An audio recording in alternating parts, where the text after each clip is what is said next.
Hi friends, welcome to పద్దుస్ ప్రపంచం YouTube channel.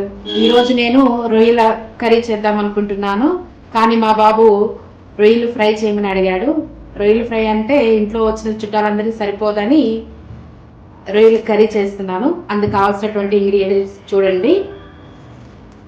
రొయ్యలు, టమాటా, onions, కొత్తిమీర, పచ్చిమిర్చి, గరం మసాలాకు సంబంధించి బిర్యానీ ఆకు, ఇలాచి, లవంగ, చెక్క, ధనియాలు, మిరియాలు, జీలకర్ర, వెల్లుల్లి, అలాగే కారం, పసుపు, ఉప్పు, అల్లం పేస్ట్. సో వీటన్నిటితో మనము రొయ్యల కూర ఎలా చేయాలనేది చూద్దాం. మొదటిగా ఈ రొయ్యల్ని సాల్ట్, పసుపు వేసి వితౌట్ వాటర్తో మనము బాయిల్ చేసుకోవాలి. ఒక గిన్నెలోకి రొయ్యలు తీసుకున్న తర్వాత కాస్త సాల్ట్ వేసుకొని, అలాగే పసుపు కూడా వేసుకొని రెండు మిక్స్ చేసి గ్యాస్ మీద పెట్టి కాస్త బాయిల్ చేసుకోవాలి. గ్యాస్ వెలిగించేసి పెట్టేసి ఒక 5 minutes అలా బాయిల్ చేసుకోవాలి. స్నానం చేసుకొని కడాయి పెట్టి వీటికి కావాల్సినంత మనం తీసుకున్నటువంటి రొయ్యలను బట్టి ఎంత ఆయిల్ అవసరమో అంత ఆయిల్ వేసుకొని మొదటిగా లవంగాలు, చెక్క, ఇలాచీలు,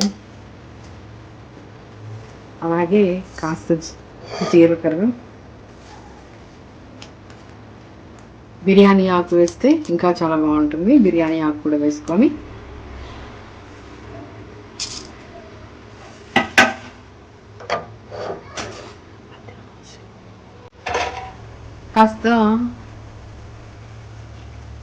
కాస్త మసాలా ఫ్రై అయ్యాక మిర్చి వేసుకోవాలి. మనం మిక్సీ పట్టినటువంటి కాస్త లైట్గా ఆయిల్ పైన పడుతుంది కాబట్టి కొంచెం జాగ్రత్తగా చూసుకుంటూ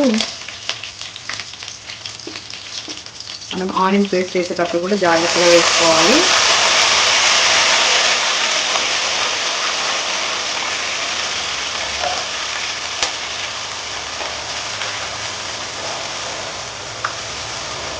స్లోగా మిక్స్ చేయాలి. ఇలా తిప్పుతూ ఉండాలి. ఈ ఆనియన్స్ అనేవి కొంత రెడ్డిష్ బ్రౌన్గా వచ్చేంత వరకు మనము మిక్స్ చేస్తూ ఉండాలి. కాస్త అల్లం వెల్లుల్లి పేస్ట్ మనం తీసుకున్న రొయ్యలను బట్టి ఎంత సరిపోతుందో అంత అల్లం వెల్లుల్లి పేస్ట్ వేసుకోవాలి. అల్లం వెల్లుల్లి పేస్ట్ పచ్చివాసన వెళ్ళేంత వరకు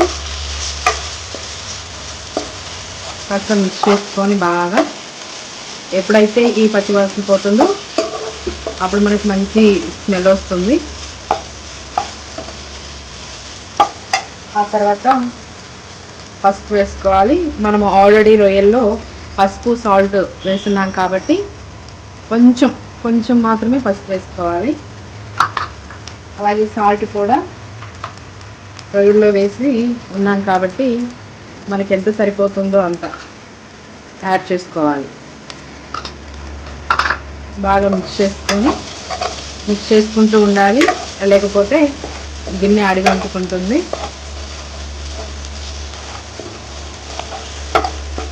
సో మనము ఆనియన్స్ మిక్సీ పట్టుకుంటే మనకి గ్రేవీ ఎక్కువ వస్తుంది. సో ఆనియన్స్తో పాటు టమాటో కూడా మిక్సీ పట్టుకుంటే మనకి గ్రేవీ అనేది చాలా చక్కగా చిక్కగా వస్తుంది. పచ్చివాసన పోయి అంత బాగా ఫ్రై అయ్యాక మనము టమాటా ఏదైతే మిక్సీ పట్టుకున్నామో ఆ జ్యూస్ మాత్రం యాడ్ చేసుకోవాలి. ఇక్కడ ముందుగా మనం మాత్రం మీడియం ఫ్లేమ్లోనే ఉంచుకోవాలి, లేదంటే అడుగంటుకుంటుంది.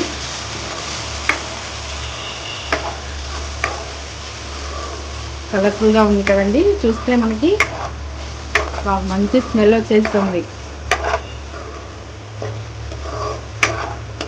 ఈ స్మెల్తోనే కడుపు నిండినట్టుందండి. టమాటా ప్యూరీ బాగా ఉడికిన తర్వాత మనకి కనిపిస్తుందండి, ఆయిల్ పైకి వస్తూ ఉంటుంది. ఆ టైంలో మనం ఏవైతే బాయిల్ చేసుకున్నామో వాటిని చక్కగా ఇందులో వేసుకోవాలండి.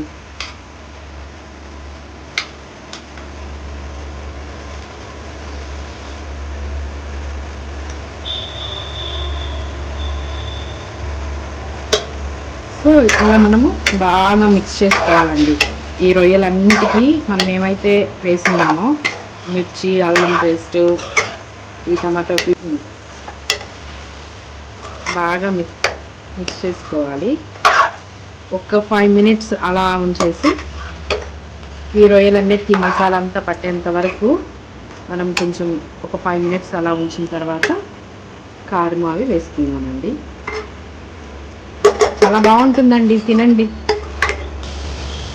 కాస్త మసాలా పట్టిన తర్వాత మనము కారం కూడా యాడ్ చేసుకోవాలండి. కారం కూడా యాడ్ చేసుకున్న తర్వాత ఒక 5 మినిట్స్ అలా ఉంచితే ఈ కారం కూడా మసాలా బాగా పడుతుంది అన్నమాట. అలాగే మనం కాస్త గరం మసాలా కూడా ఇప్పుడు యాడ్ చేసుకోవచ్చండి.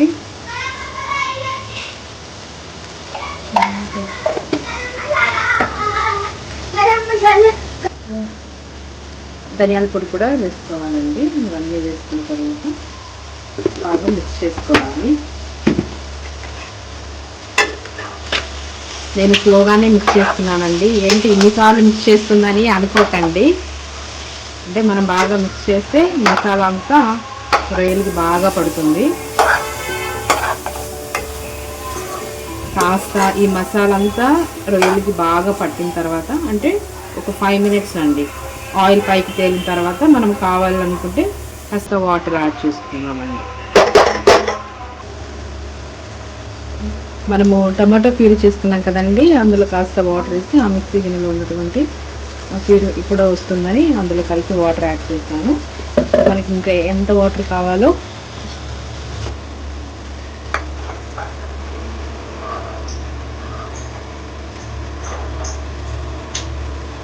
చూడండి, ఎంత కన్సిస్టెన్సీ కావాలో మనకి ఎంత అవసరం ఉందో దాన్ని బట్టి కావాల్సినంత వాటర్ యాడ్ చేసుకోవాలండి.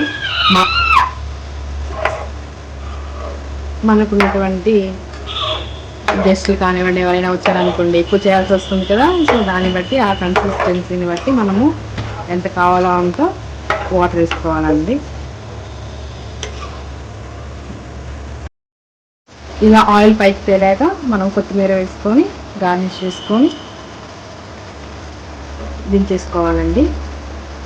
ఇప్పుడు వేడిగా మంచి స్మెల్ వస్తుందండి. గుమగుమలాడే రొయ్యలు కూడా రెడీ అండి.